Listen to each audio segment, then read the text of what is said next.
Hello and welcome to the April edition of On the Horizon, our monthly podcast dedicated to helping you navigate through the tricking world of golf course turf maintenance by helping you to look and think a little further forward. I'm Henry Bechley from ICL. And I'm Glenn Kirby from Syngenta.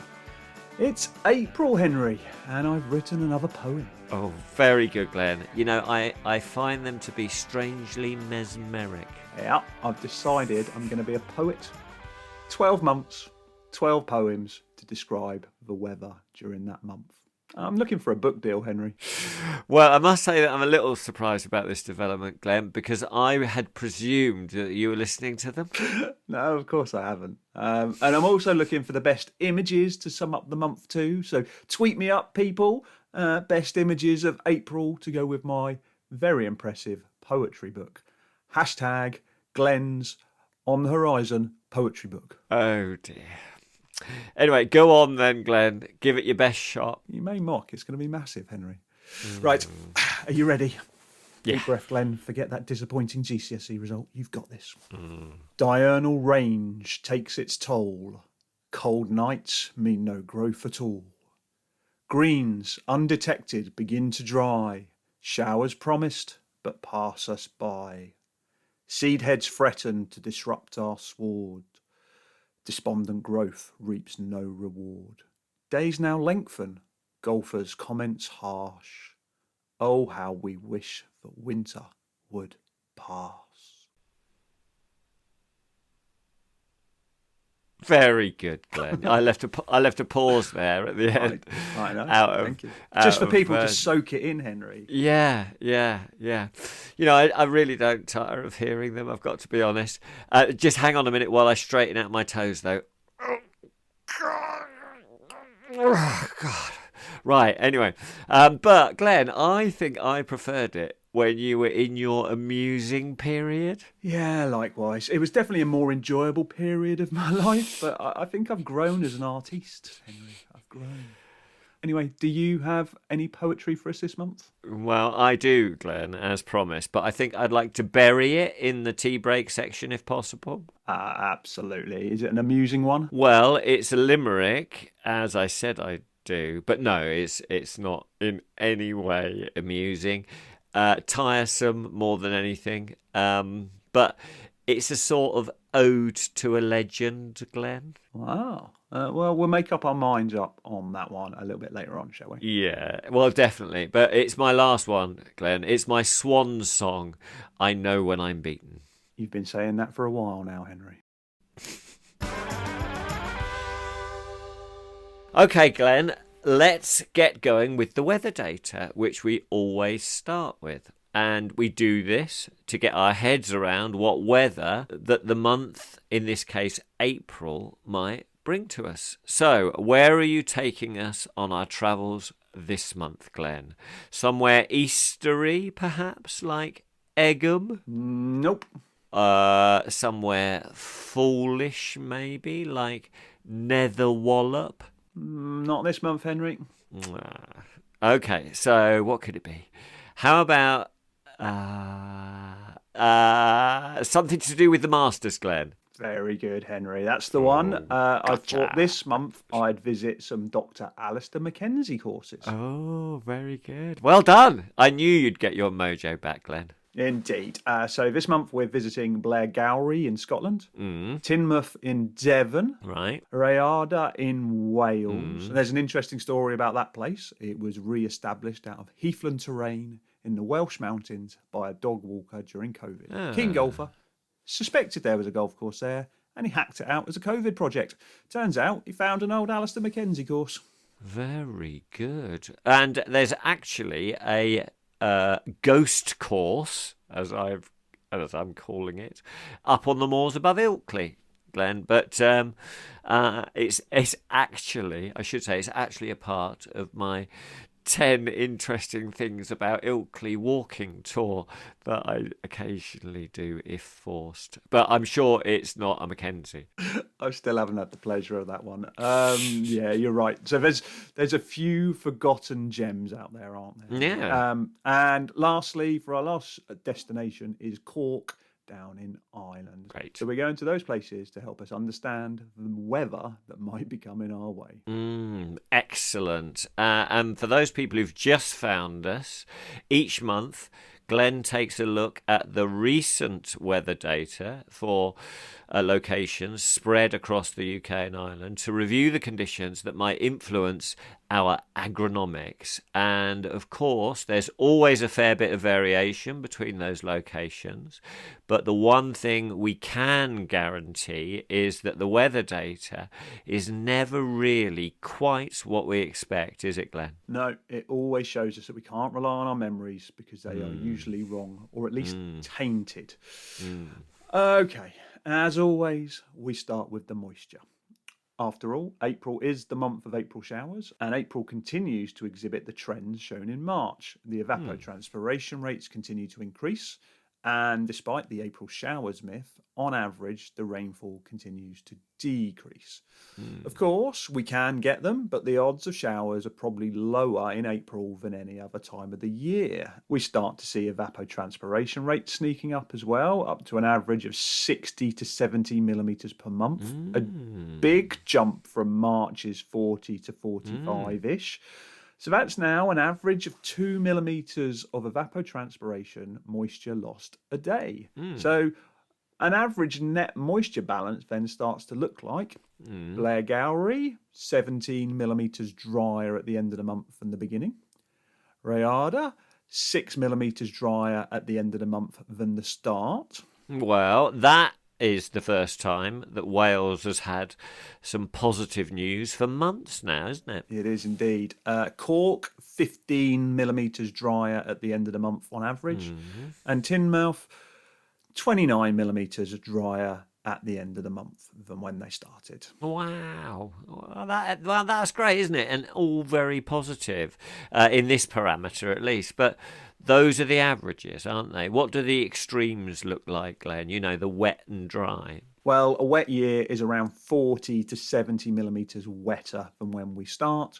But a dry year, for all locations, can see us around 50 to 70 mil drier at the end of the month than when we started it. Which, if we had a dry March, which some areas do tend to have. Yeah, and of course, February this year was a dry one for most, I think. Indeed it was. So dry and crusty is now a serious possibility by the end of April as we head into May.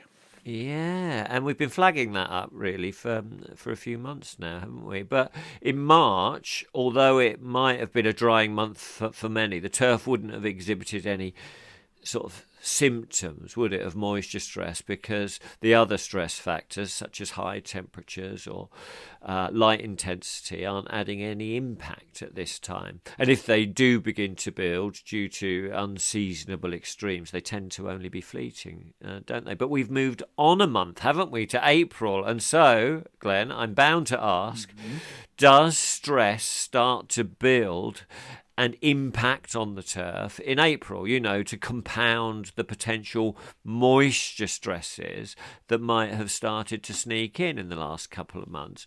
What about temperature-induced stress, for instance? Okay, well, let's start with the extremes here. And they're all pretty similar across our 4 locations. Lows of -5, except in Cork, where they've only reached -2.5. And highs of about 22 degrees. Okay, so not too much potential for heat stress. But what about it combining with moisture stress in a sort of harmful way? Only very occasionally, but the day that 22 degrees does arrive, which it can well do in April, that is the day that highlights the stresses that are built up, you know, in the run-up to that day. It's also the same day that greenkeepers all around the country run around with unruly lengths of hardened, overwintered hose pipes and an irrigation that's spitting out air at every location because it's only just been fired up. It's a day of panic, Henry. Yeah.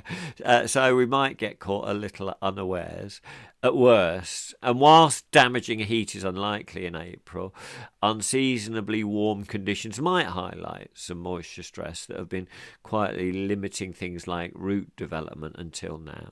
So you might be best to prepare those hand hoses beforehand and do some irrigation system trial runs if things do look to be building in that way. Indeed, but let's not forget those low temperatures as well, Henry. No, that's right. And of course, the low temperature extremes can really hold things back in terms of growth, and that's way more likely at this time, with frosts overnight still very much in the game. Indeed. In fact, April is our biggest diurnal variation month. Ooh, diurnal again, Glenn. That must be your word of the month. It was in your poem, wasn't it? So what do you mean by that, Glenn? Well, it's the difference between the coldest temperature and the warmest temperature. And in April, we see those stubborn overnight temperatures. And we also see decent daytime temperatures. No other month really comes close to offering such a wide range of potential temperatures as April does. Yeah, that is interesting, isn't it? April can actually be all over the place, can't it? Which really highlights the challenge, of producing performance turf at this time of year. But these are the extremes of temperature, and they're not the general norm that we might expect. No, it's not. The averages paint a much better picture of what is likely rather than what's possible. So if we have a look at those, Blairgowrie, they're averaging 10.5 degrees during the day and 2.5 degrees at night. Rhyada in Wales, 12 degrees in the day, 2.5 degrees at night.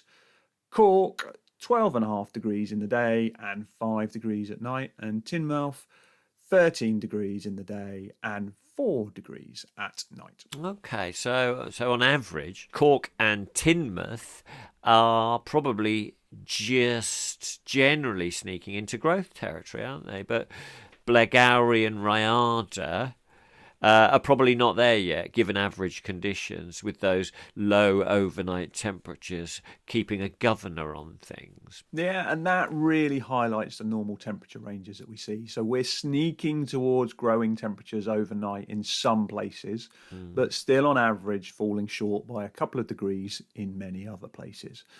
But some areas and locations in a good year are getting into some growth more often than not in April. Yep. A slight shift above the seasonal norm will tend to kick things on, won't it? But it's still cold overnight, and with the potential to stay cold.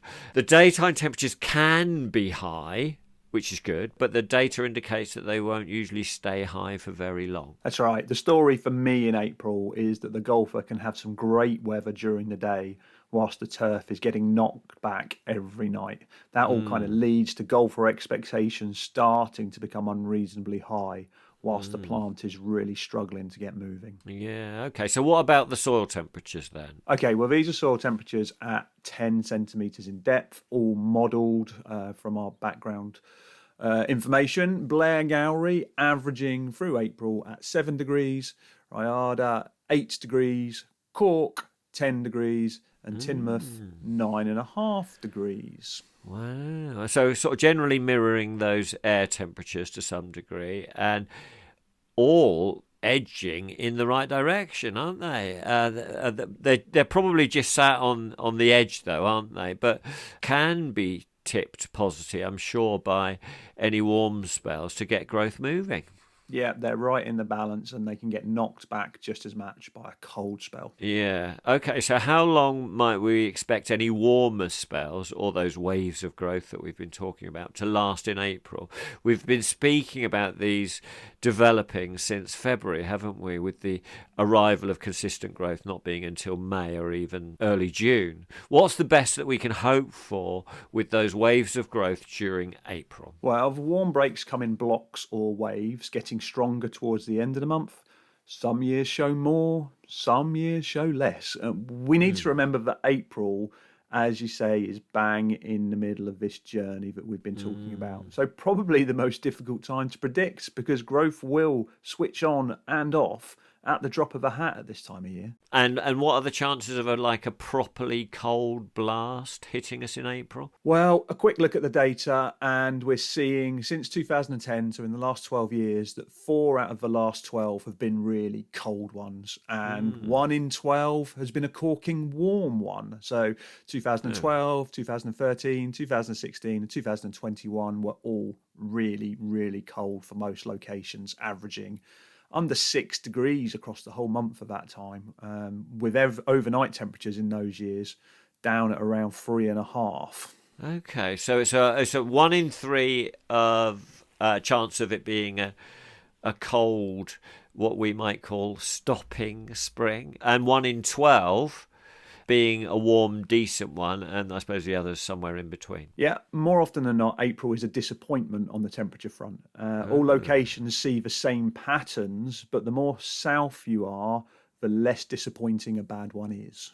Right, okay. So we need to be patient, don't we? Because it's still not plain sailing when it comes to the establishment of growth. And there are going to be some bumps in the road before spring properly arrives. And so this simply highlights that we still need to be alive and ready to take advantage of any growth opportunities when they come. Patient indeed, Henry, especially if we are relying on those positive growth waves to help us recover from autumn and Christmas disease damage, early season aeration recovery, or leather jacket damage. If we get things wrong and the weather isn't our friend in April, then we can still be struggling. But the recovery opportunities do come, and they're usually there, but some years they are only for very brief periods of opportunities. Yes, but growth opportunities that can be amplified with a touch of nutrition. Indeed. Can we touch on that one later, Henry? Yes, of course. And before we move on, because whilst I think the worst is now over in terms of the risk of microdochium patch disease developing, how are things looking in terms of leaf wetness and those sub to 2 degree stopping hours in April? You know, the factors that drive the development of microdochium patch disease. Okay, running around the country, Blair Gowrie in April sees 3 hours of sub 2 degree hours on average, and 6 hours 45 minutes of leaf wetness. Rayada, 2 hours 45 of sub 2 degree hours and 6 hours 45 of leaf wetness.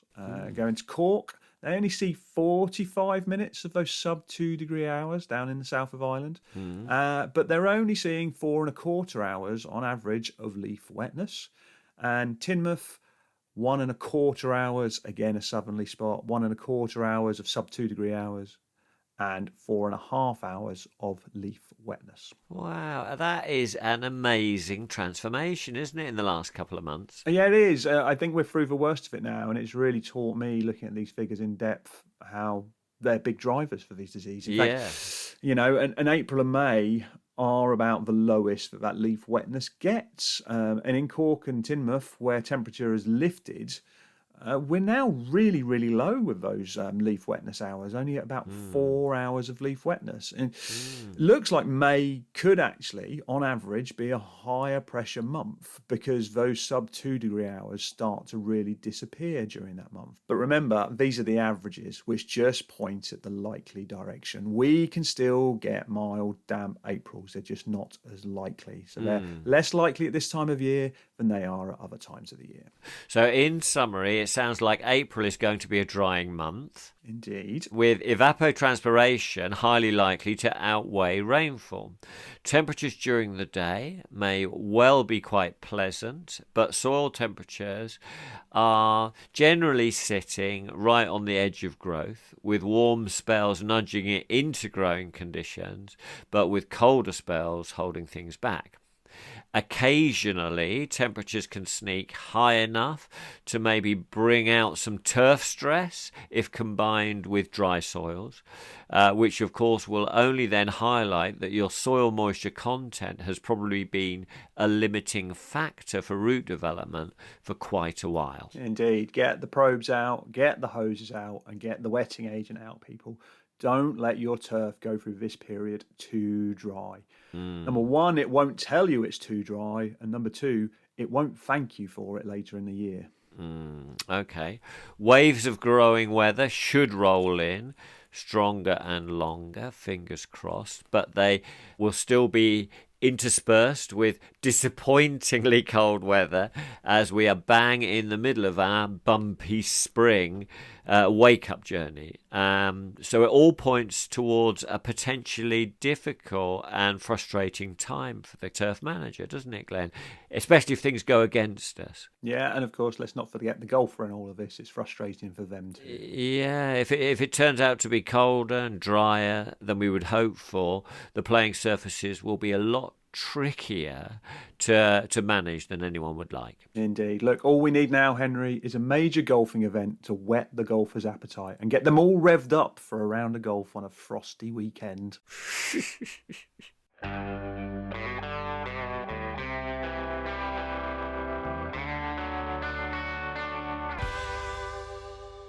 We're here, Henry.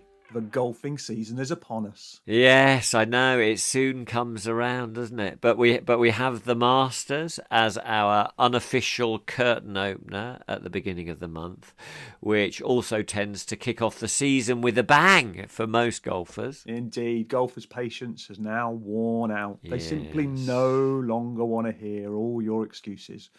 They just want you to make it good. Yes, now is the time when we really need to start delivering, isn't it? Even though the weather conditions aren't likely to be stacked in our favour. This is the time that we call Augusta syndrome. Yeah, it's not going to be easy. No, that's right.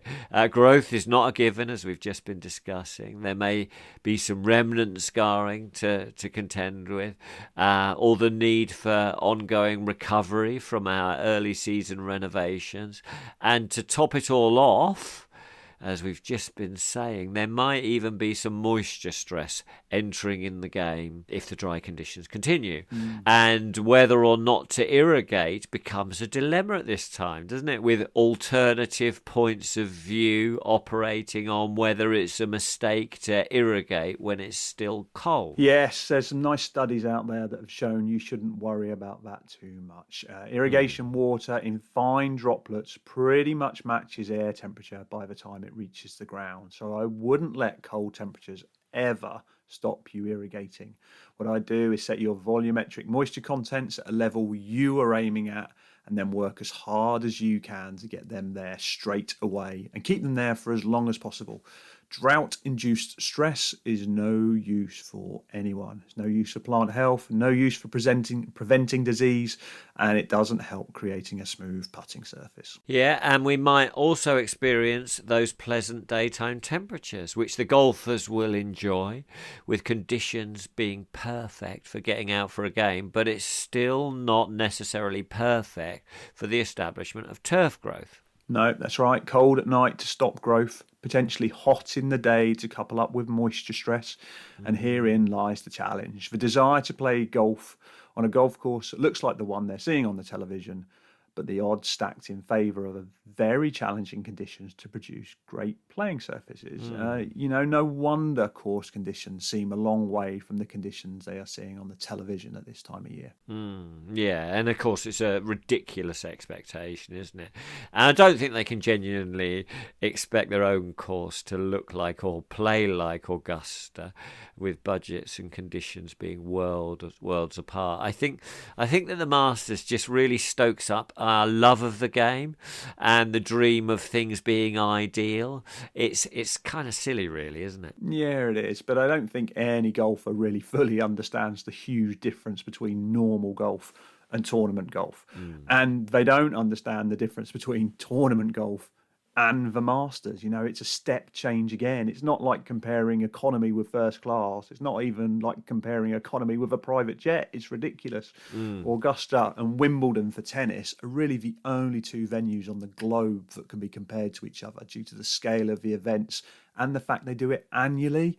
And that all leads to massive levels of investment that's made in those two facilities. Yeah, so expectations are probably going to be unrealistically high in April, and the potential for course managers to deliver on those expectations is still quite low as a result of those climatic constraints. So good luck, everyone.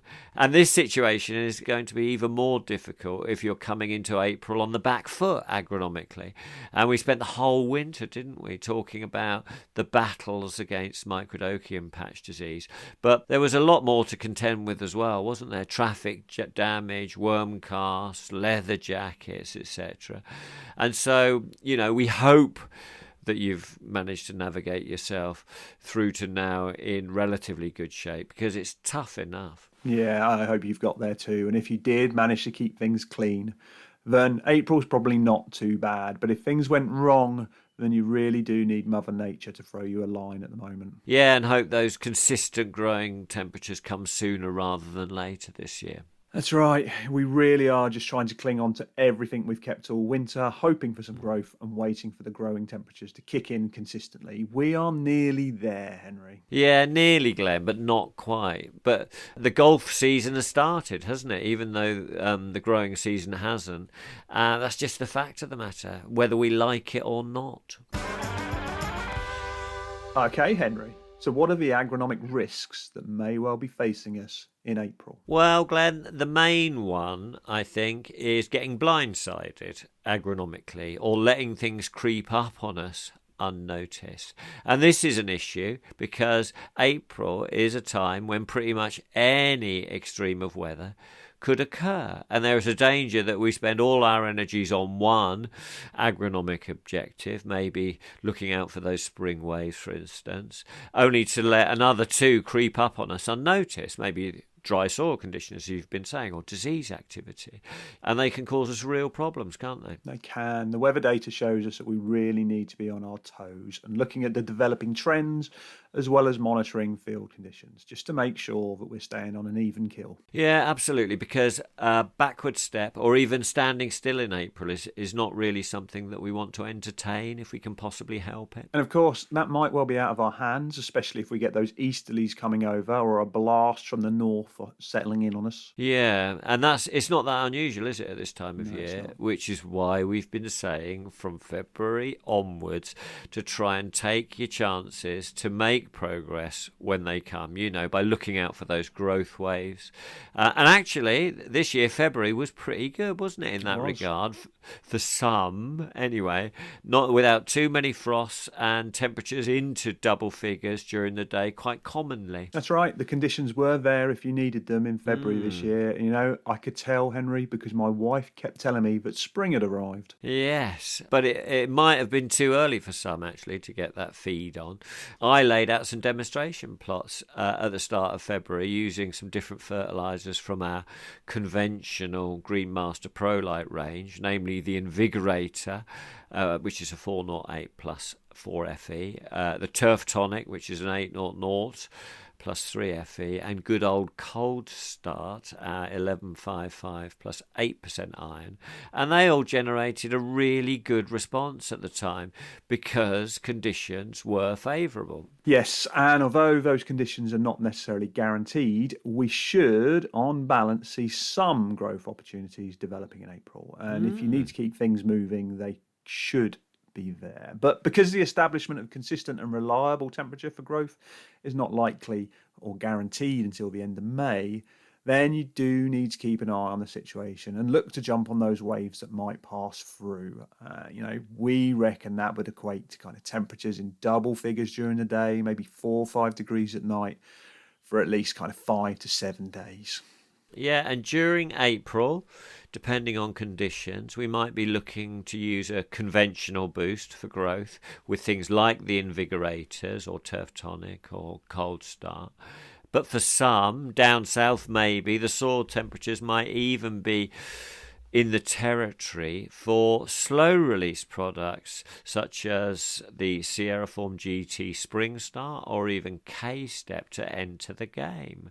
Remember that the magnitude of the response will be dictated by the source and level of nitrogen being applied, and of course the growing conditions. If we use our weekly averages as a guideline, 2 kilograms per hectare of nitrogen per week would generate a steady response given reasonable conditions. A higher level of 4 kilograms per hectare of nitrogen per week would generate a more substantial boost, obviously, and up to 5 or 6 kilograms of nitrogen per hectare per week would create a stronger boost still, and that would only really be deployed in special circumstances. Now, the nitrogen sources in the Sierraform GT Spring Start 16 comprise ammonium sulfate and methylinurea, and so if you applied that at 20 grams per metre squared, you would be delivering 32 kilograms of nitrogen over 6 to 8 weeks, giving an average of around 4 kilograms of nitrogen per hectare per week. So that product at that rate, given decent conditions, would provide a good consistent boost through the remainder of the spring, if that is what you need to generate recovery or to get you through repeated top dressings or whatever. If you don't need as much recovery because you've already got the bulk of your top dressing work done and your soil temperatures are good, then the Sierraform GTK step, which is 6% nitrogen, mainly a slow-release methylinurea, that, applied at 25 grams per metre squared, would supply 15 kilograms of nitrogen per hectare over a 6-week period, and so deliver 2.5 kilograms of nitrogen per hectare a week. So a lesser but a steady response, again heading into May, which is the time when you might be looking to start with your liquids. So same range but different responses for different situations. And also we've got the sulfate of ammonia based water soluble fertilizer, which is the 2000 plus SMX, our seaweed concentrate, and that can be used if you want to supply even less nitrogen but in a more targeted way. And so 15 kilograms of that 2000 would supply 3 kilograms of nitrogen per hectare over a 3 to 4 week period, and so around about 1 kilogram of nitrogen per hectare per week, if that is all that is needed, maybe for those quieter link situations. But it will, of course, all be dependent on the weather generating those growing conditions too, won't it? Yeah, absolutely. And it's not guaranteed by any means at this time, is it? And can commonly produce a solid kick in the teeth around this time. So be ready to take your chances when they come, I would say. Indeed, you don't want the last substantial opportunity for growth in the next few weeks just to pass you by unnoticed, because then it'll be too late. Yeah, but the real danger actually might be drying soil conditions, starting to impact on plant health, unseen at this time, and it might even start affecting surface consistency as well, or be at the stage maybe where soil re-wetting might already be becoming an issue. Yeah, this might be more of a problem for wider areas on drier sites in parts of the UK and Ireland, and we certainly don't want any additional stresses to enter the game, especially if we have other issues like leather jacket grub infestations just running in the background, because things like that can really start to compound or exaggerate the level of damage we see. Yeah, hopefully the surfactant programs will have already been initiated in those areas, but if not, then you might need to get going, and soon. Those soil moisture probes should certainly be out there if a dry spell is building. Anything below 20% volumetric moisture content might be a potential problem in the making, and below 15% at this time is a problem that's already arrived. Yes, keep a keen eye on that horizon for suitable rainfall events to use when applying your surfactants in those situations. That will help get the water penetrating down as effectively as possible. This is the time to be alive to those opportunities to make sure that all of your agronomic strategies are in place. Yeah, and thankfully the disease pressure isn't too high generally at this time, because as you explained previously, the leaf wetness hours tend to drop off, don't they? And although the soil temperatures are still conducive to the development of microdochium patch disease to some degree, it shouldn't develop too quickly. But like you also said, if the surfaces are lying damp, then it could be a different story. And so we always need to be mindful of ground conditions and not totally switch off to the risk of attack. Our tactics of using nutrition, surface moisture management, and sulfate of iron will help slow down the development of any microdochian patch disease. And generally, we don't tend to have to reach for fungicides at this time unless we're suffering from a pre-existing attack that is flaring up again. Yes, we're generally in Strata Elite or FR321 territory at this time of year, but it's not usually needed if everything else is in place. Growth should be coming soon to help us out, and disease development should now be pretty slow.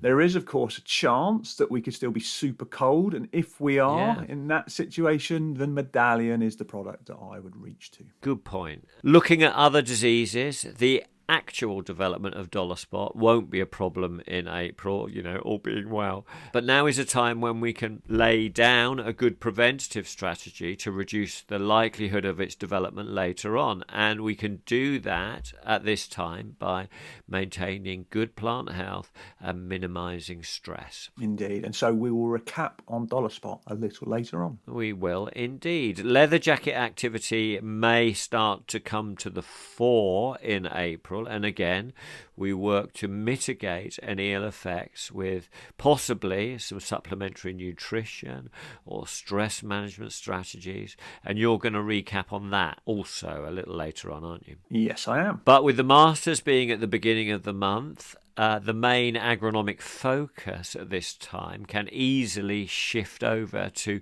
pushing those playing qualities, especially with the increased level of player expectation. And it's really important not to be tempted to push too hard too early, because that might result in a serious crash later on with something like the development of anthracnose disease, for instance. Yes, and so this is where data collection and the setting of realistic targets can really help us out, isn't it? Yeah, it can sort of keep things in the real world, and I'm going to talk about that a little later on, because rather than being a nerdy exercise, I found the collection and use of playing quality and agronomic data to be really helpful, because it keeps everyone on the straight and narrow and allows us to maintain an objective mindset, hopefully, in the face of that player pressure that might be becoming a tad unreasonable for the conditions. As an agronomist, I found that data was always the best way to either explain situations or diffuse any frustrations or arguments. Yes, it can be the start of silly season in that regard, can't it? Yes, April Fools, Glenn. There's always plenty of those. Yes, there is.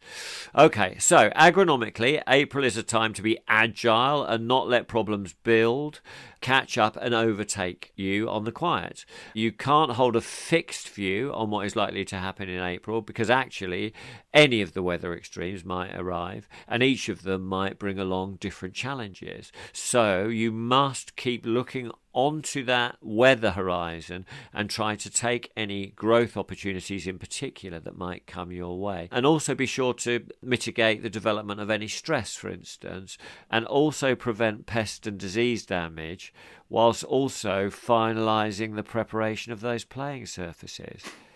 There's a lot going on, isn't there? It's a tough month, Glenn.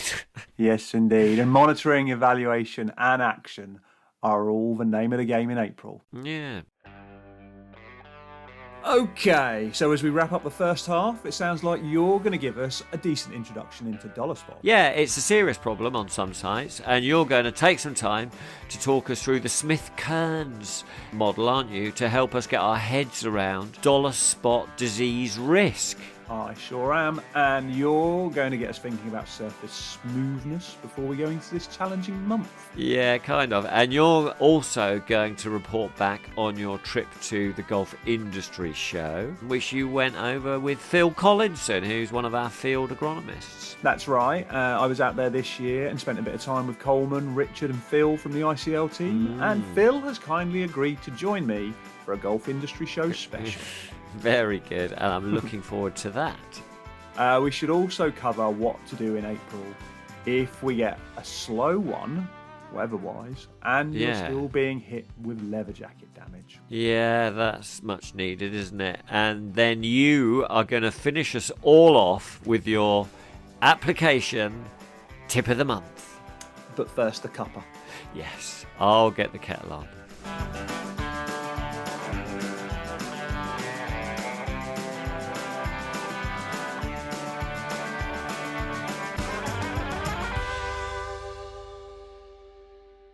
Welcome back to part 2 of the April edition of On the Horizon. Thank you. And as always, Glenn, I am delighted to be here. Well, it's lovely to have you here. And in part 2, we're going to spend some more time on dollar spot, leather jacket damage, Yes. special report from across the pond, and Yes. you're going to talk about data collection, Henry. I am, Glenn, because it's a powerful driver for agronomic change. And let's not forget your application tip of the month, Glenn, about which I have received a lot of positive correspondence this month. Have you, Henry? No, Glenn, not a thing. Well, this month is a cracker, and it is well worth waiting for. Very good. And you know that I really do look forward to it. I know, but first it's tea break time, Henry. What are you drinking this month? Yeah, well, I'm pleased to say, Glenn, that my tea addiction is now complete, and I spend all my days basking in tea drinking bliss. I can confirm that I know where all the specialist tea shops are within a 50-mile radius of my house, and I frequent them whenever I can.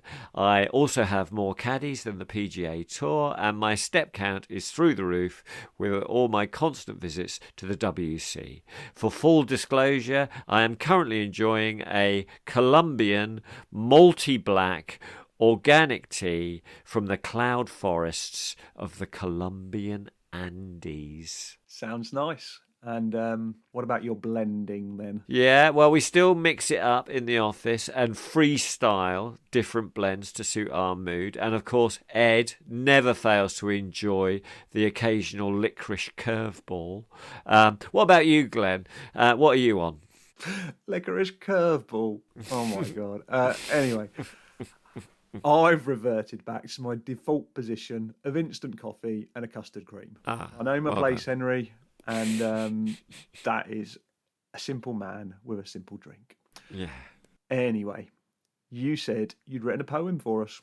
An ode, Glenn. Ooh, and yes, an ode. yeah, and yes, I've produced something, and it's agronomic. Fantastic. Well, yeah, in a way, but I have my doubts. I'm not. I've got to say, I'm not 100% sure about it. It just kind of came out, so you might need to forgive me if it's not deemed appropriate. You might be better viewing it as a message from my subconscious. Oh. But no, honestly, I'm sure that it will be okay. Are you sure, Henry?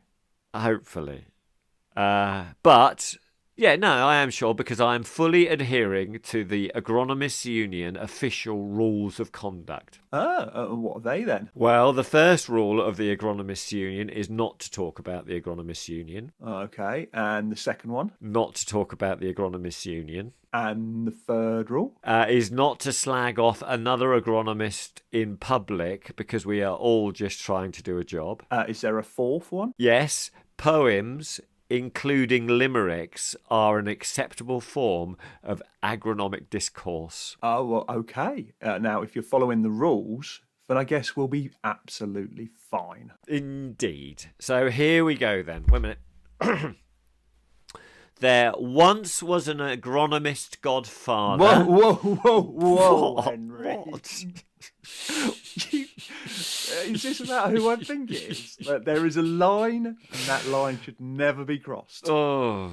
Are you sure this is going to be okay? Yeah, I think so, Glenn. I mean, obviously there is a chance that we'll be cancelled.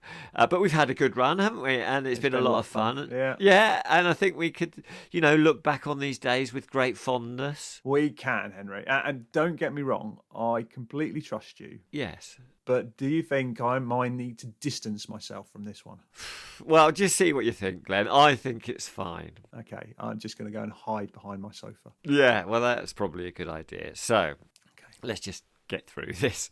There once was an agronomist godfather who still towers over us forever after. He said that fescue was high class, but there was no place for ryegrass, and that feed and water were an absolute disaster. Very good, and well done. A nice broad brush interpretation there. Yeah, a little bit of poetic license there, Glenn. That's all. And of course, it was very different times back then. Indeed, and I think I should say that you can bow out at that if you want to. No harm done at all. Well, I can't, of course, Glenn, can I? There's not more, is there? There is. Shall I continue? If you have to. I do. Okay, verse 2. There once was an agronomist godfather who left us in some kind of a lava. He wrote about practical greenkeeping that left the fertilizer industry weeping and the purists all collapsing with laughter. Okay, so again, well done. But I've just got a feeling I can't relax yet. I think it's fine. Let's just get this over with. Okay, so there once was an agronomist godfather whose followers still hold up to the rafters. His style was to dictate, and to disagree was a mistake, because he'd gladly use your guts for his garters. Yeah, he definitely fought his corner. He did. Anyway, so verse 4, and we are nearly there. Oh, God, there's more. Yes, there is. Right. I don't know what's going on with this, but anyway, let's just keep going. There once was an agronomist godfather whose advice at the time was an answer. And who is to say that those of today are any less guilty or much wiser? I see what you're doing, Henry. Yes. Got to be honest, Glenn. None of us are perfect. No. Right, I'm going to keep going now. Oh, This is just, no, I know. Let's just get this over with. There once was an agronomist godfather who still resonates such a long time after. But whether you agree agronomically, you cannot deny his legacy. So it's hats off to the legend of Jim Arthur. Hats off indeed. Very, very good, Henry. And I think you might have just about got away with it. But clearly some more deep therapy is needed. Yeah, and I think so. There might well be a fatwa issued on that one. Yeah. But there's one last verse, actually, Glenn. Yeah. No, yes. You can bow out now, Henry. You really can. Just don't blow it. Don't worry, Glenn. Right, here we go, last one. I mean, you did ask for it, with all your poetry. Anyway, so there were also some agronomists, foot soldiers, who thought it was better to cajole ya with agronomic objectives and a forward-looking perspective to help you reach your green-keeping brighter blue yonder. Silence. Very good, Henry. Is that an end to it? I think so, Glenn. With you, it's golfer betrayal, but for me it's my agronomic inheritance, and it clearly still scars me, and it's not even Jim Arthur in particular, if I'm being honest, and I don't know why I'm so bothered, because we changed it all anyway. Yeah, the whole data collection thing followed the disturbance theory, didn't it? Yes, we tried to move things on from the old school type of agronomy that I was brought up on, which reminds me, Glenn, I must remember to nominate you to become a probationary member of the Agronomist Union. Wow, that's been a lifelong dream, Henry. Do you think I'd qualify? Well, you have a wealth of practical experience, and you give good, sound agronomic advice based on trial work and objective assessments. You have Also written loads of articles that no one will ever read. That's true. And on that note, I must say your piece on the benefits of hand-forking fairways in the rain was absolutely outstanding. Any prong in a storm? That's it, yes. That was a real high point. Well done. We were all very impressed. And of course, you've written a number of agronomic poems. Is that relevant? Well, yes, Glenn, it's actually one of the key criteria for membership. I think it goes back to the 1960s and flower power and all that. Oh, great. So do you think I'll be accepted? And how long does it take? Well, don't hold your breath, Glenn, because I've been a probationary member now for over 30 years. Really? Why is that then? Well, it's partly because the Arthurites keep abstaining, but it's mainly due to the poetry thing. I've never been able to come up with anything that's been considered to be good enough. Well, that's understandable based on your recent efforts. But not now, Henry. Your limerick ode must surely seal the deal.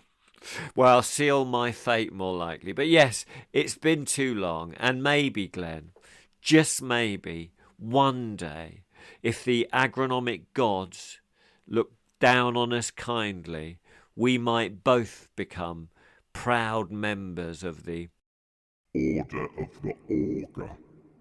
That's not the best name in the world, is it? the Order of the Auger. No, it's not perfect. But again, nothing ever is, Glenn. Oh, I hope it happens, Henry. I really hope it happens. We can all dream, Glenn. We all have our silly dream.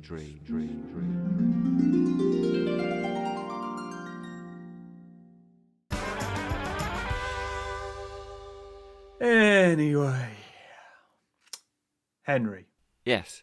we're going to start extra early this year on Dollar Spot, aren't we? Yes.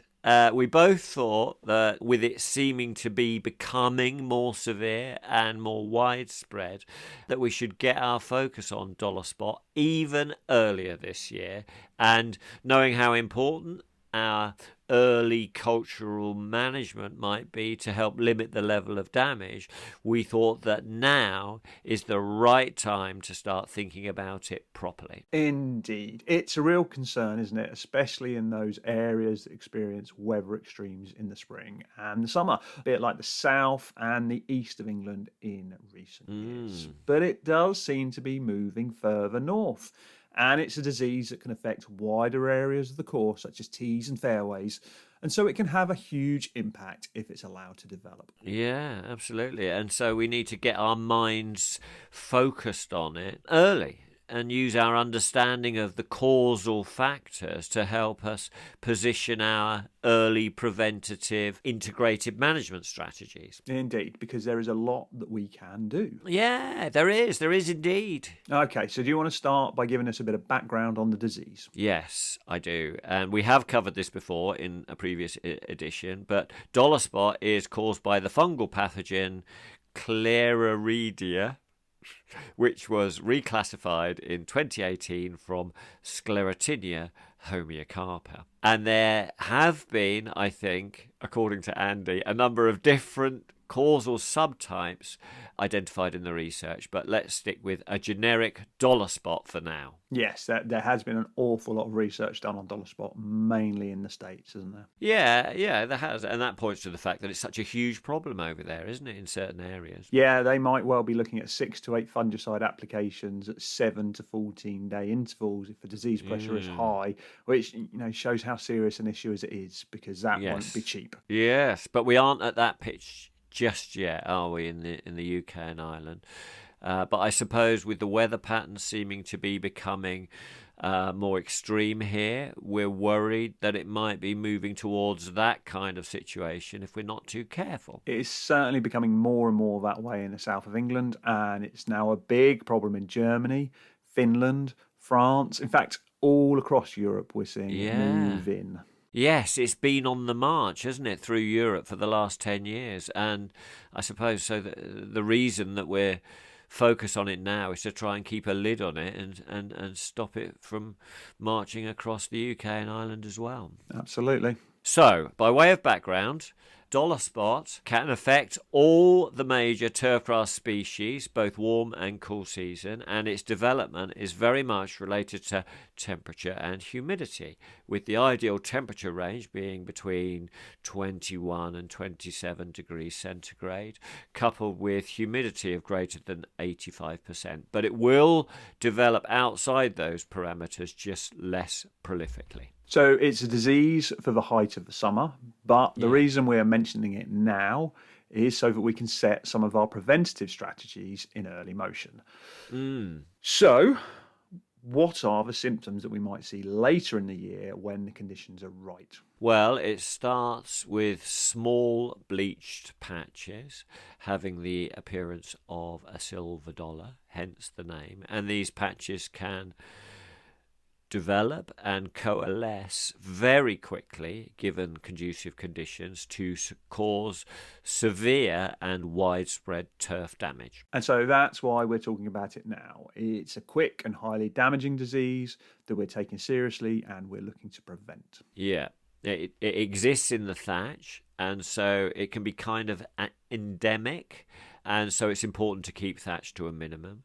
And then it develops and becomes more aggressively pathogenic when those environmental conditions become favourable during the summer. And so thatch management would be one of our important management strategies. And I suspect one of the reasons why we see more in fairways than we do in greens. Yeah, thatch management or reduction would certainly be a part of our ITM approach, especially on previously affected sites. And so if we're concerned with the wider areas of the golf course, then we need to think seriously about the timing and the methods that we might employ. Yeah, if it's a serious problem, then it might need a serious strategy to provide a solution. And if we're thinking of bigger cultural controls, then grass species selection would be hugely influential. Now, that would be a longer term goal, but resistant or tolerant species and varieties might be a vital factor, especially if we're suffering an endemic and kind of reoccurring situation. Now, generally, we think of autumn as being the time for overseeding work because this is the time of year that the stresses might be ramping up to put this kind of work in jeopardy. Yeah, the susceptibility of the soil to dollar spot does vary significantly with species, but also variety or cultivar. But in general terms, tall fescue is less susceptible than perennial ryegrass, which is less susceptible than red fescue and creeping bentgrass, which are less susceptible than annual meadowgrass. None are completely resistant, but some are way better than others. Yeah, and I know a lot of people are using tall fescue increasingly in those really vulnerable situations. Yeah, I think tall fescue has been an area of real focus for the seed breeders for a number of years now. But within each species, there are more resistant varieties or cultivars. Within creeping bentgrass, for instance, the riptide that we supply performs to the very highest level in the US listings. And so that might be a really good choice for vulnerable parkland-style greens, for instance. So grass species and variety selection is important and may become more and more important in the future. Yes.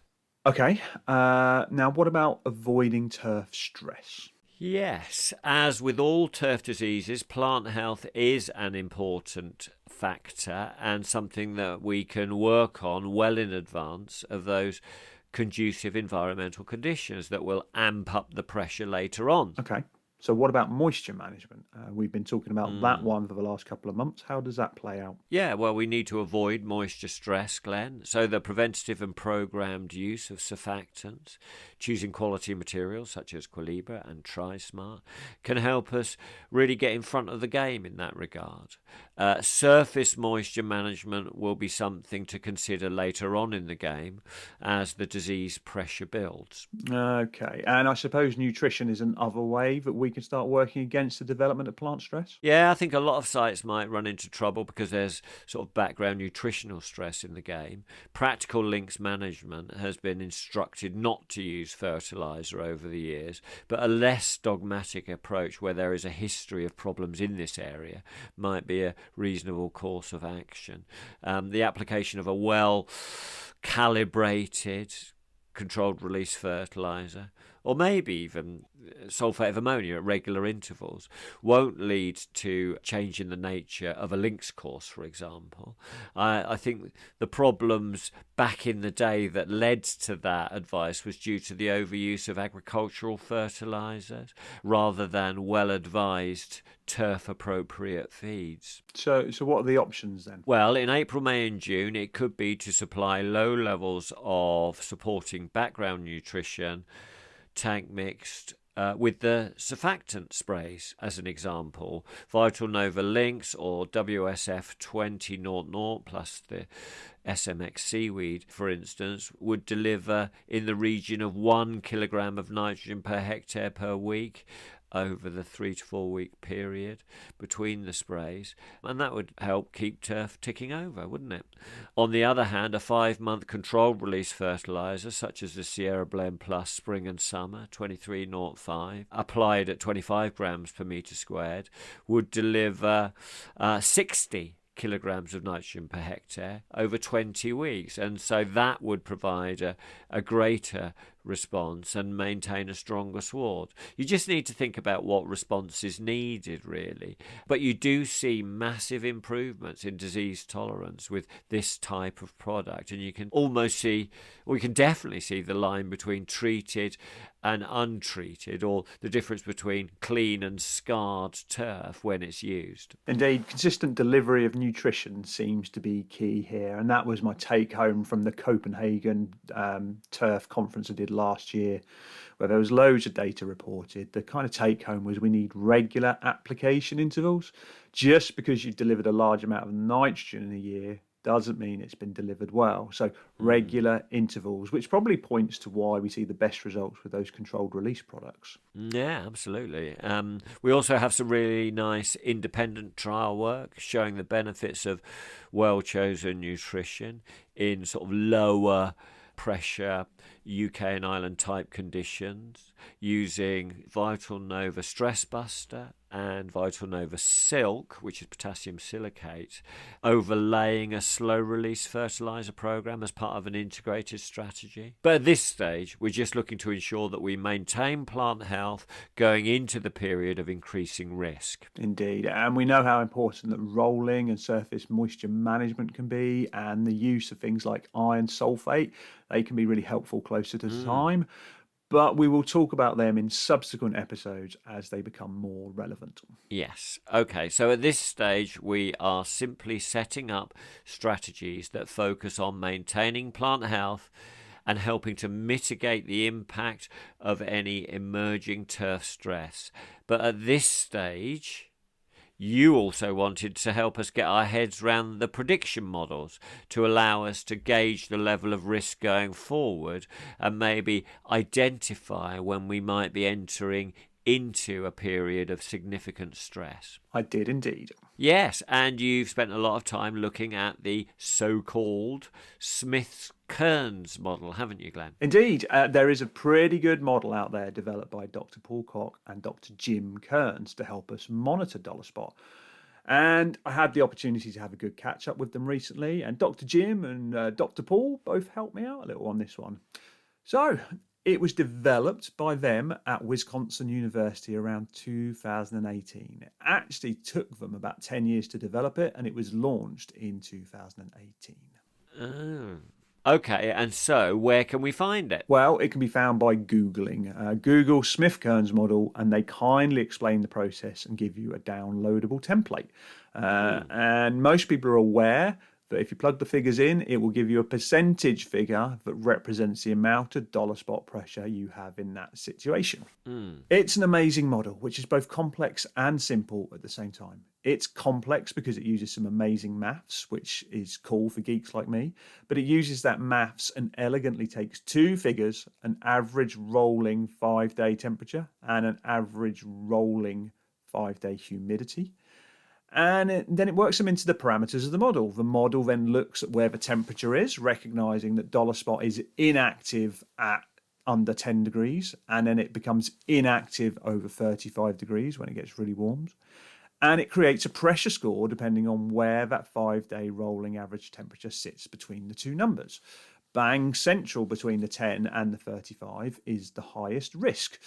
Combine this with a high rolling 5-day humidity average, and that data creates a number or a value, a percentage value. So the severity percentage value ranges from 0 to 100, obviously. Values below 20 indicate a low risk of dollar spot development. Values between 20 and 40 indicate a moderate risk, and values over 40% indicate a high risk. Okay, well, that all seems fairly straightforward. But you were telling me that some people were using this model for microdochium patch disease as well, which seems very odd. It is a bit silly, really, as microdochium patch has a different temperature range of activity than dollar spot. So if it's showing pressure on the model in that microdochium period, it's simply picking up high levels of humidity, which is a driver for microdochium patch. But what it's also doing is it's telling you you're in dollar spot temperature range. And as it cools down and we move out of range and we lose a bit of growth, the model becomes really ineffective to guide you on your microdochium patch decisions. Okay, so microdochium patch disease would be developing at a lower temperature range with leaf moisture, not necessarily humidity, being the drivers. And so the Smith-Kerns model would not pick that up because it would simply be too cold for its dollar spot settings. So completely irrelevant for microdochium patch disease then. Yeah, it is. But there is an opportunity to change the temperature parameters in that model to improve it. But it's never been validated. I was speaking to Dr. Paul Koch about this one, and he's currently developing a microdochium patch model, which is loosely based on this one. And he's validating it over in Ireland at the moment, which is really exciting. Yeah. And as soon as that's available, then we'll get our hands on it and we'll kind of see what we can do. But back to dollar spot, I think that most people understand the concept of 20% on the Smith-Kerns model becomes danger territory. But I think they miss how it was designed to aid fungicide applications and timings. Okay, so go on then. Can you offer us some advice on how best to use it then? Well, the way it was designed was as you reach 20% on that model, you apply a fungicide. Then you assume your fungicide means that you have no problems for the next 28 days. So you can forget about it for 28 days. Now, that's based on USA fungicides, which we know tend to have higher levels of active ingredient in them. So we may want to reconsider that in the UK and shorten it slightly, maybe to 21 days. Depending on your site, your pressures and your situation. But the model is created so that once we reach those 28 days, then we wait for pressure to spike to 20% again. If we are at that 20% or above on day 28, then we apply again. But if we're sitting pretty and the number is under 20%, then we can wait. We monitor the model and then we apply again when we hit that 20% mark. Okay, well, it sounds pretty simple, Glenn, but it does obviously involve commitment to the process, doesn't it? Yes, it does. And it could well equal 4 or 5 fungicide applications during a high pressure year in some places in the UK. And can we find all this on the Syngenta Turf website, Glenn? Not yet, Henry. We're working on it, but I'm really close to delivering an app now with all of this built into it. So in the meantime, though, you're going to need to rely on that template that Wisconsin University provide on the internet. Well, an app, Glenn, that sounds like something exciting is on the horizon. So when do we start seeing the dollar spot pressure build then? Usually around June, Henry. Okay. So we can start pulling those Smith-Kerns numbers into next month's weather data to help people along the way. Oh, very good. And how does all this fit in with our cultural management strategies, Glenn? Well, it's really about understanding where you sit on that pressure scale. The model only pulls in weather data. It has no reference points at all on your grass species or your soil moisture or your leaf wetness in that area of the golf course. So you need to start calibrating it for your site and agronomic programs. In a high pressure site with dry soils and really low nutrition, then 20% might be the point you start seeing disease. For others with less vulnerable grass species and a regular dry leaf with good soil moisture, then you might not see anything until you hit 40%. It's all about local knowledge combined with this data. All right, well, I look forward to hearing some figures starting to enter the game next month, Glenn.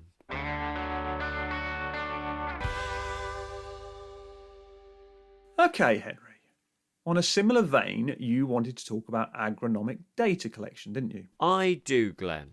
Well, why is that then, Henry? Because I found it to be a really powerful driver for change when I was a full-blown turfgrass agronomist. And so you are going to talk about on-course data collection from an agronomist perspective, aren't you? Yes, I am, because as an agronomist who was brought up and trained in the old school of course walk and an auger, agronomy method, I found the move over to using an assessment based on the collection and use of agronomic data to be way more effective at driving meaningful progress, which was previously painfully slow at times. And you made the move over to field agronomy based on data collection around the kind of late 2000s, didn't you? And Yes. and this was when you were part of the STRI team? Yes, it was. And we shifted our attention over to this new style of data-driven agronomy after we'd felt that we'd said enough about the disturbance theory, really. But also, mainly, after it was clear that playing quality had won the sustainability debate. It was obvious that our agronomy visits needed to include an assessment of greens playing quality at its very heart, along with a more measured approach when assessing the underlying agronomics. And so we started doing our visits armed with stimp meters and Clegg hammers, and then moisture probes came along soon after. And the smoothness meter? Yeah, not initially, although the prototype was in use around about that time. We actually started off by using the STRI smoothness scale, which we adapted from one that the NZSTI were using at the time, which Megan Hood had brought over with her. But the STRI, really did invest in the effort, and we were supplied with all the equipment that we needed pretty soon after. So at that point, you were feeling your way into it? Yes, we were. But it soon became clear that when you took a few key measurements alongside playing quality, like soil moisture content and soil organic matter, and to a lesser degree soil nutrient content, then you had all the information that you needed to give meaningful and progressive advice for the greens.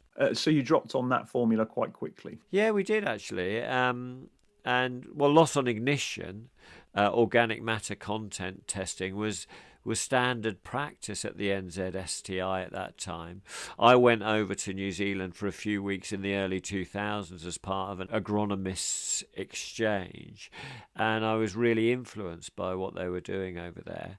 Megan and Tommy Cushnahan gave me a guided tour, and I met up with Alex Glasgow, and I also played a round of golf with a very young Charles Henderson.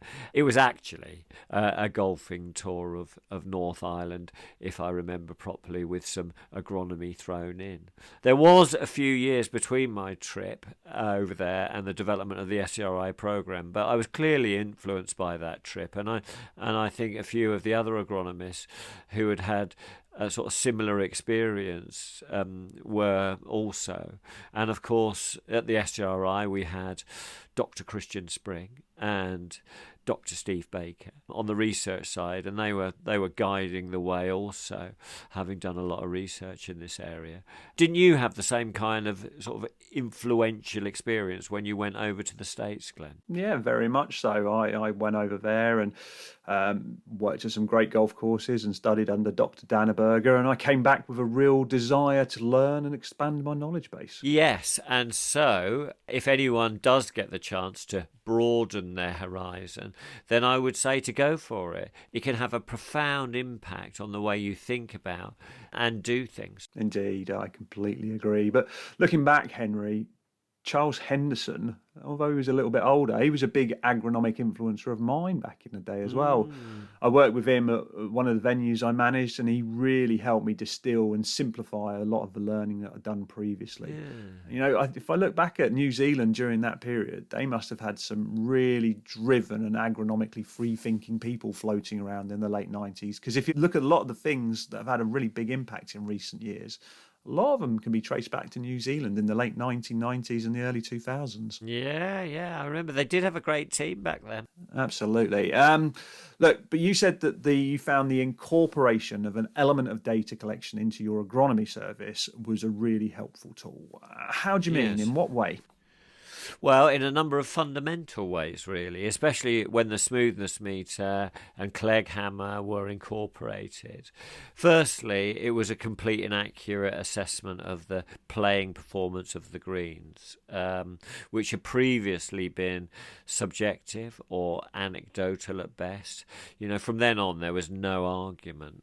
And then, with soil moisture measurement and organic matter analysis, we had the key agronomic parameters in our hands. Essentially, we found that if we measured those 5 things on the greens, speed, smoothness, trueness, firmness, organic matter content, and soil organic matter content, then you had enough information to pinpoint and target all the key areas in need of attention, because ultimately, as an agronomist, your job is to give advice. That whole just tell me what I need to do thing.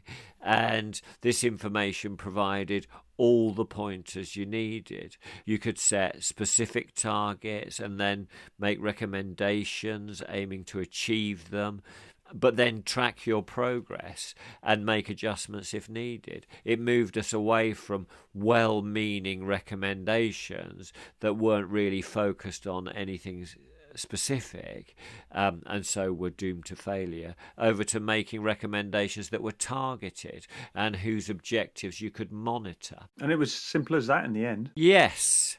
But that might have been because everyone's issues at the time were playing qualities, organic matter levels, and soil moisture management. These days, the surveys seem to indicate that those things are now a lot lower in the pecking order of greenkeeper challenges. But that might be because we are now in a way better place with these things and are focused on their correct management because we use the data. It's pests and disease control that always come top of the list of challenges these days. Yeah, and that's why we spend so much time on those subjects in this podcast. Yeah, and even if our key agronomic parameters of soil organic matter content, soil moisture content, and playing qualities are under control, they still need monitoring. But the key and driving attribute of the data, and still is that it takes any argument out of the situation, and it is persuasive in its own right. We just compared the measured performance, both playing quality and agronomic, against our established targets, and we all knew exactly what we needed to do. If it was smoothness or organic matter reduction or whatever, we could see the shortcoming and then set about dealing with it in as efficient way as possible. No argument at all. And with speed and smoothness, we could actually review the impact of the surface preparation treatments during the visits.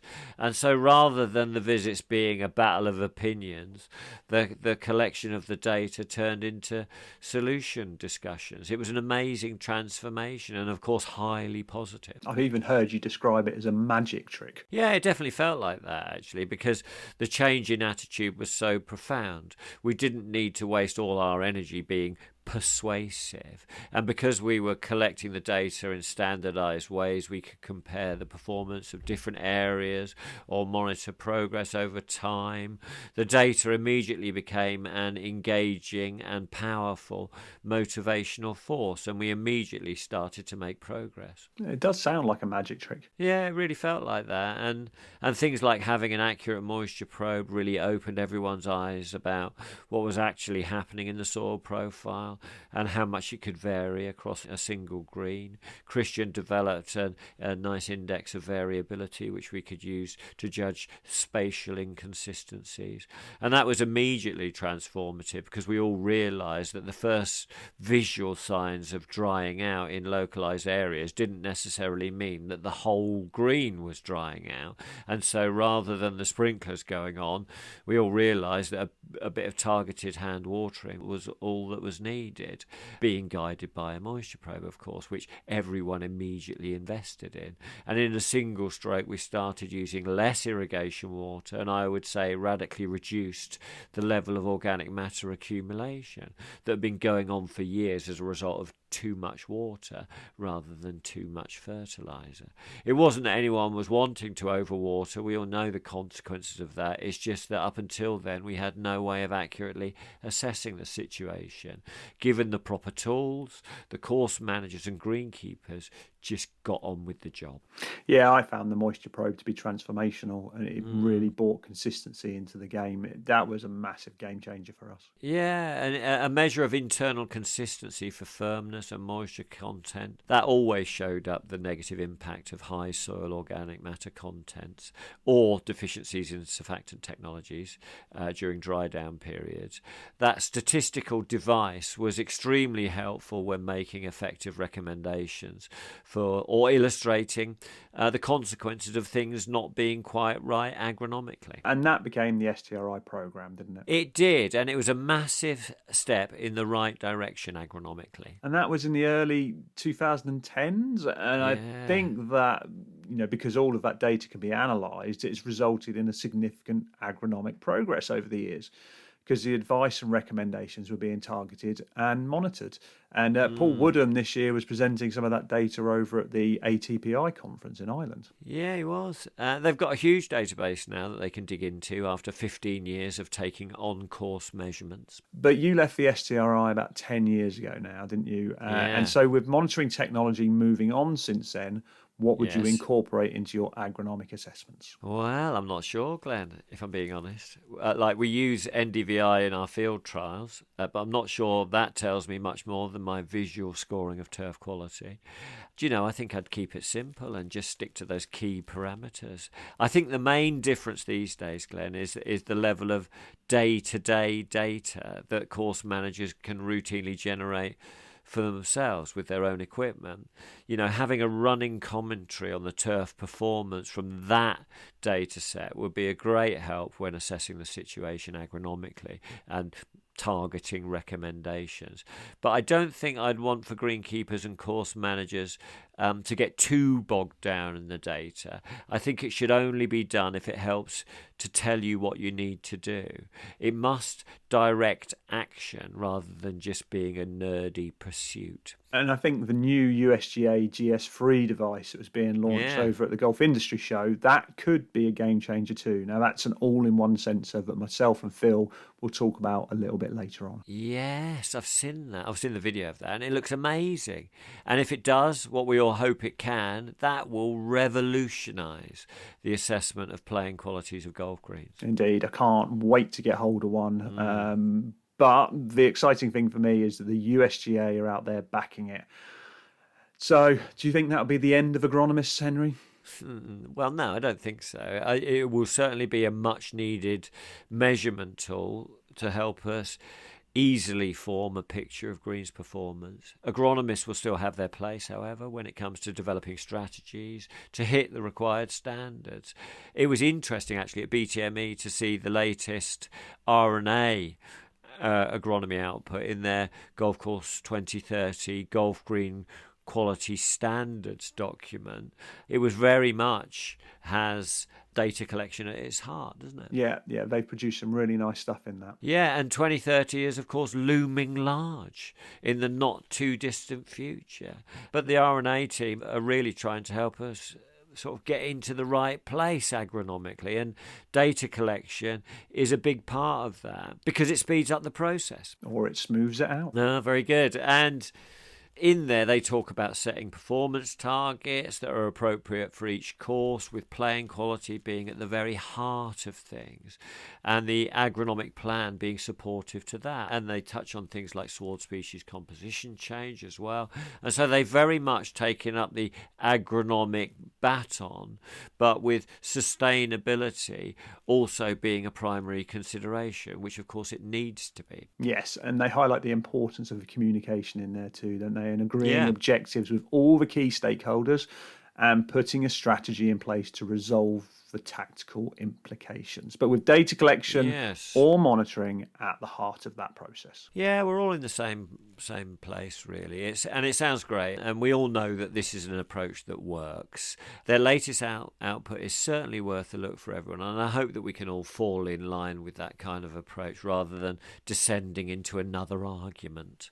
But it was the argument that got us here, Henry. You know, you went into data collection because playing quality won the last argument. Yes, but it's taken 15 years to get back here, hasn't it? And we need to get a move on and progress, towards a more truly sustainable sort of golf course management model in the next, 6 years? If we're going to go by the 2030 guideline.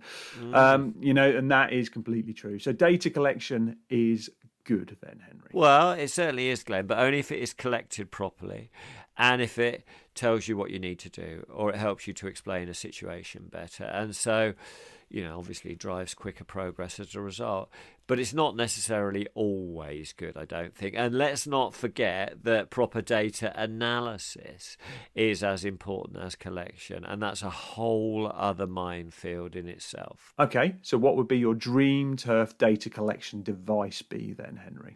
Well, when I was at the SDRI, they were working on a grass clipping analysis that would give you an accurate measure of sward species composition, but they couldn't get that over the line for various reasons.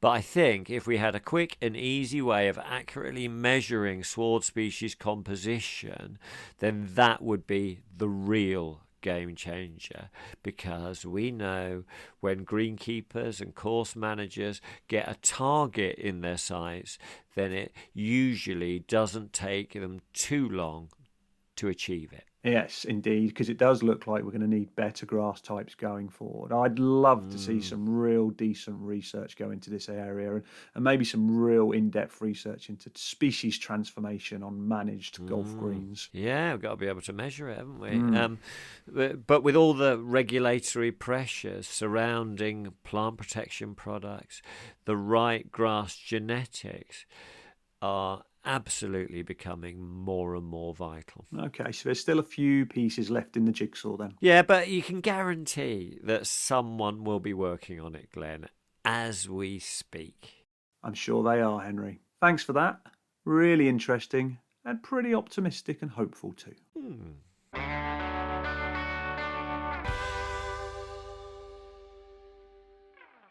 It's time, Henry. For another cup of tea? No, Henry. Oh. It's leather jacket damage time. Okay, we've covered this quite a lot in the build up to this month. All of our preventative work is now out of the window. If we have damage, we are now in fight mode. And there are two angles to this during April. We can remove leather jackets, or we can improve plant health, or we can combine the two. So, shall I begin? Please do, Glenn. Okay.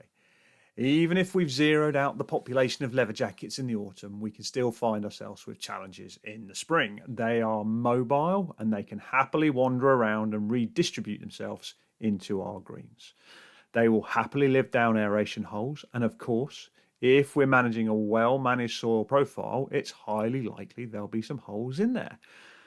Now that we're in April, the leather jackets will be mature and nearly fully grown, meaning that we have very little curative methods to reach for.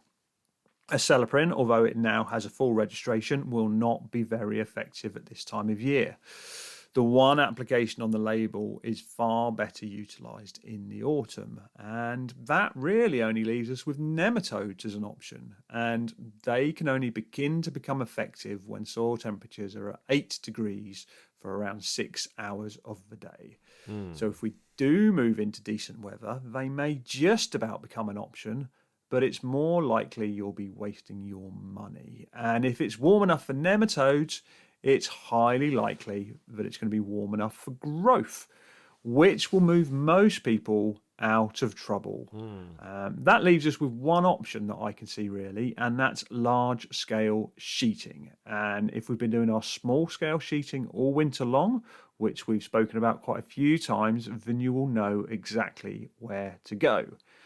If you haven't been doing that, then you've got a hell of a job on your hands, because you'll be looking for those areas and guessing. I think the biggest wins at this time of year are now in plant health, Henry, and that is something I'm going to hand over to you. Well, it's the same kind of thing that we spoke about for Dollar Spot, really. You know, the establishment of growth can make a real difference. And so you just need to decide whether you need a short-lived boost with the use of conventional fertilizers or a longer-lasting impact is needed.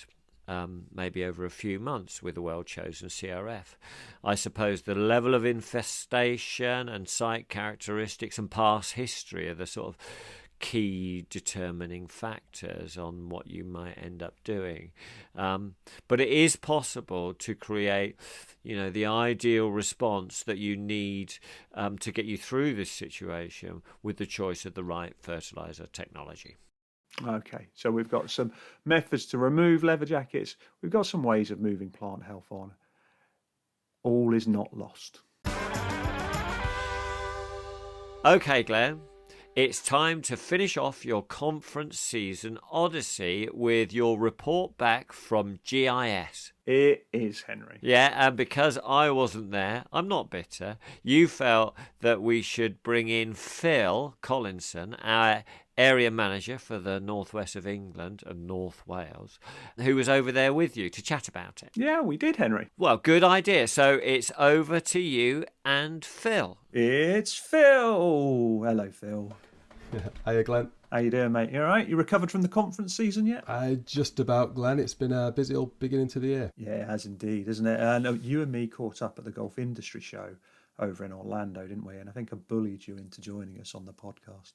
Yeah, thanks for that. Actually, I'm a long-time listener, so quite a privilege to be on it, I think, anyway. It's a pleasure to have you on. And I thought it would be a great idea to get you in to talk about your first-time experience at the Golf Industry Show over in Orlando. And I hoped to get more time in the show and education time than I actually did. But true to form, Syngenta zapped all of my time with team meetings, and I just didn't get the chance to jump into the education I wanted to. Not too much time on the floor for me this year, Phil. Yeah, lots of Syngenta signage everywhere, Glenn, but not too many people that I recognised. No, we're all there, Phil, but it was the first time the global team has caught up face-to-face for 3 years now, so lots of personnel changes to catch up on. It was a perfect time to get reacquainted. But tell me, what were your first impressions of the show? Well, I arrived into Orlando on the Saturday with my colleagues Coleman and Richard Collins. We managed to get our bearings over the weekend and then went to the convention centre on the Monday to take in some education. And I guess the first thing of note really was just the scale of it. You hear about how big it is, but to be there, it was so impressive. They really do go all out for the show, don't they? Yeah, they really do. It's so difficult to convey just how big those places are. Yeah, there's so much going on. Certainly no shortage of seminars to go and take in, all very impressive. The actual exhibition show, of course, didn't start until Wednesday. And again, when we were in there, it was the size of everything. The effort made by the GCSAA and the exhibitors, just simply stunning. Yeah, I completely agree. It's a very, very large show, incredibly professional. But I think I'm always a little surprised that the scale of the show doesn't necessarily represent the scale of the innovation that I'd kind of hoped for. Yeah, I kind of know what you mean. I think you're right. It was still very much traditional chemistry, wetting agents, fertilisers on show. I guess larger show doesn't necessarily mean more innovation and ideas. Why do you think that is, Glenn? Well, I think that was one of my big learns from the week, Phil. We spent a lot of time in our global team meetings, catching up with everyone. And we spent quite a bit of time talking about our global product portfolio within Syngenta. And it became really clear to me, having spent the last 3 years apart, just how different all the regions have become. Our European legislation seems to be tightening down. And legislation and regulation drive innovation, don't they? And things are getting tightened down for us. The framework's getting tighter. And so the innovation has to happen in order to keep us developing and keep providing the service required. So some of that innovation comes from course managers. Some of that innovation comes from product development. Some of that innovation is created by investment in research and development. And a lot of time of mine this year, Phil, was spent justifying R&D money for our European agenda, when the other regions around the world are still very much focused on traditional chemistry. Okay, so to the area that needs the most innovation, Europe, is probably asking for the most funding, I would imagine. Yeah, that's right. That's why I spent less time listening to professors and more time talking to colleagues this year, because we really do now need to invest to innovate. And are the Americans seeing any legislative pressures like we are? Yeah, the Americans are starting to see some changes kick in, Phil. There's some early signals around some of their key active ingredients. And they've got some new legislation kicking in now, the Endangered Species Act, which is starting to slow that registration process down for them a little bit. Okay, but the product portfolios that I was seeing on people's stands looked very alien to me. Whilst there were some familiar product names out there, there were far more that I didn't recognise. It looked a different world. Way more options in terms of actives available and a lot more tools in the toolbox. Yeah, that's right. The portfolio over there in the pipeline is still heavily stacked in favour of traditional chemistry. And there's no real interest in the USA in changing direction towards biocontrols and reduced chemistry at the moment. But in the space of our careers, Phil, I do suspect they're going to move this way a bit more. And the innovation we're creating over here will be the start of the roadmap for them in the future. So is it just the Europeans being so heavily legislated? Well, the Canadians are very much on the same page as us, and I felt we had a lot more similarities with them than we did our American colleagues. Interesting. Yeah, so whilst I was pleading for R&D money to help us out over here, Phil, how much education did you get into? Well, after a bit of a wild goose chase to get hold of our show passes, which I'm probably best not mentioning right now, Glenn. No, there's no need to talk about that today, Phil.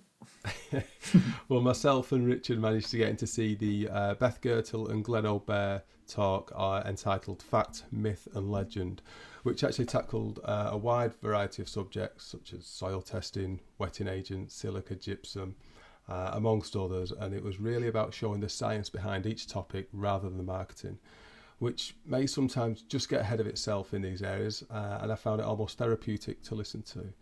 I suppose as most people who know me would no doubt agree, it's one of my bugbears of our industry, is the way that mistruths can often be promoted in the pursuit of a sale, and so it's refreshing to hear some solid science-backed evidence in these areas to clear the sometimes muddy waters out there. Sounds interesting. Have you got some take-homes for us? What did you learn that could help course managers out over here in the UK and Ireland, going about their day-to-day operations? Yeah, there were a few good ones actually. So on wetting agents, I think we kind of knew this already, but it's always nice, I think, when you get confirmation by academics that your knowledge is sound. So whilst there may be lots and lots of wetting agents available, some of the chemistries being used aren't that unique, and it can be really hard with the information available to decipher through them all. And so the best way to find an effective one you can trust will be one that has gone through rigorous independent testing to prove itself and has the data available for you to look at.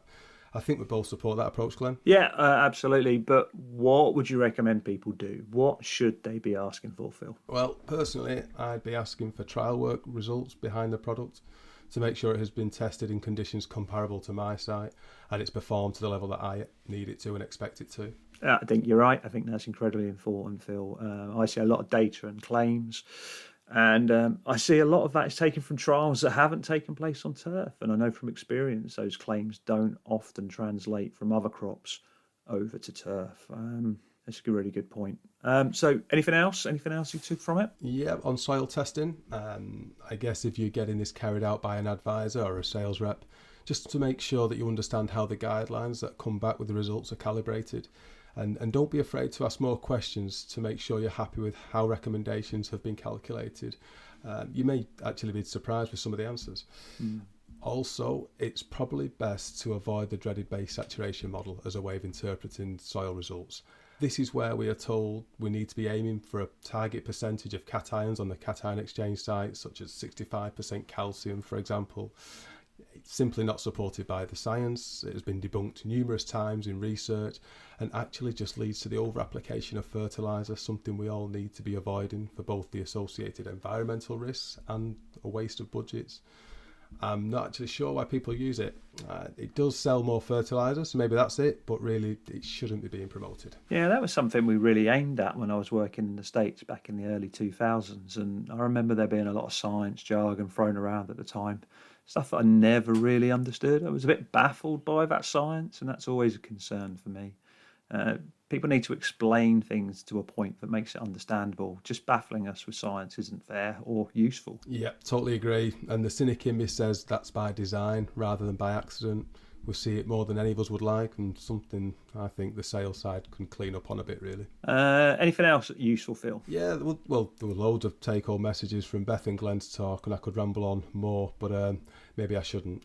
You have a pretty hardcore following now on this podcast, Glenn, and I'd hate to destroy all your hard work and wipe out a huge portion of them by me going off on one. I mean, there's about 5 people out there now listening, so I'd suspect they'll be pleased to hear another person's voice, Phil. Hope so. I will say this, though, and remember, this is coming from someone working on the sales side of the industry. The overall take-home message that I took from the seminar was that turf managers should really be asking way more questions on the claims being made about products. Sadly and annoyingly, there's quite a lot of misinformation out there when it comes to the marketing of products, especially those in unregulated markets.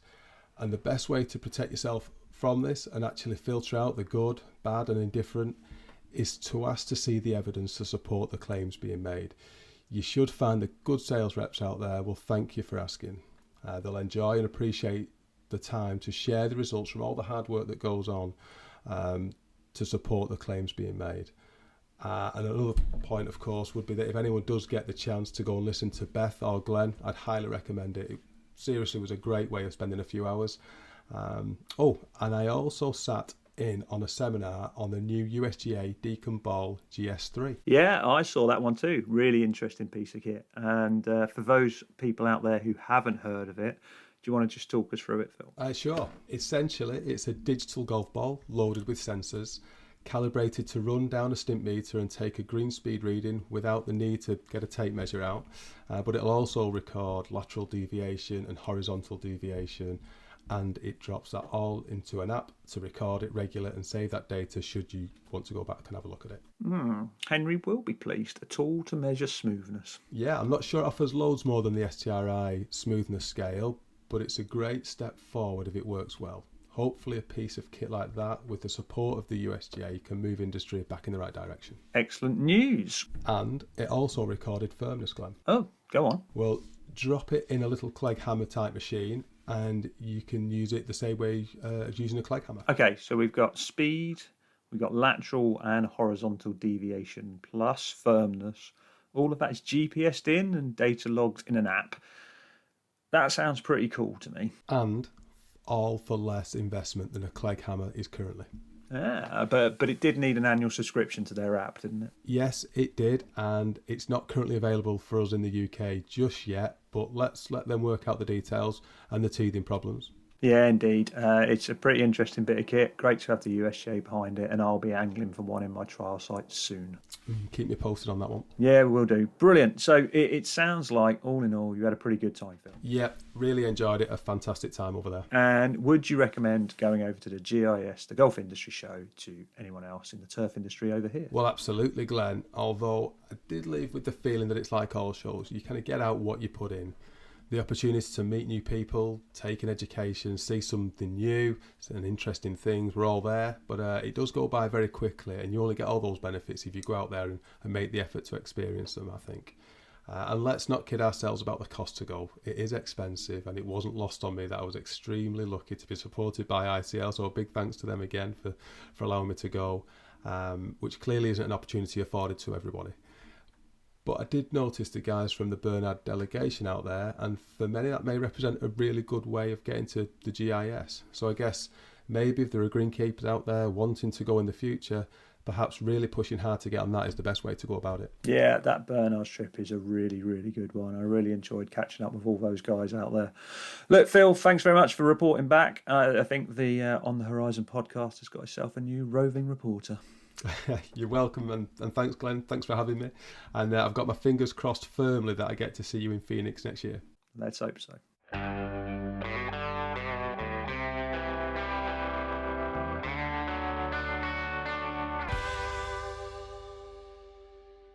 All of this talk of April drying out and the use of hose pipes got me thinking, Henry. Oh, what about, Glenn? filling your tank, Henry. Well, it's a bit tenuous, but go on. Not really. Most people use an old length of hand watering hose to fill their spray tank with on the wash bay. Well, that's true, so go on. Well, there are some important legalities here, Henry, that are really important from a water safety point of view too. Yeah. When filling a spray tank, it's legal and incredibly important to ensure there is a separation between the hose and the tank. Right, so how do you mean? Well, there has to be no way that the hose can touch the liquid inside your spray tank. Why is that then? Well, it's quite simple when you think about it. If the hose pipe stops running and it's inside that spray tank with all the potential products we have in there, it has potential to siphon back into the mains water system. That can contaminate drinking water, which obviously none of us want, particularly as the closest people to the wash bay mains water is the greenkeeping team. Yeah. And it's a pretty simple fix. Most sprayers have a holder in place to place the hose in the top of it. Don't ignore it. It's that funny contraption around the top of the tank is designed to hold your hose in it and keep it under control and separate it from the liquid in the tank. Some older ones don't have them fitted or they've been removed for some reason. But ingenious greenkeepers can be pretty creative, so a zip tie and a bit of duct tape will probably do the job. But whatever you do, make sure there is a gap between the hose and the liquid in the tank, so there is no way of water siphoning back up the hose. Excellent, Glenn. Important safety advice. Very good. And thank you. So that's it for another month, Glenn. There's plenty going on in April, and there's no time for fooling. No, April is a serious month, and it is seriously challenging. Yep, it could drop in a number of ways, so keep your wits about you and don't let any agronomic issues sneak up and surprise you. No. Okay, so catch up next month, everyone. Yes, and all the best, and good luck, everyone.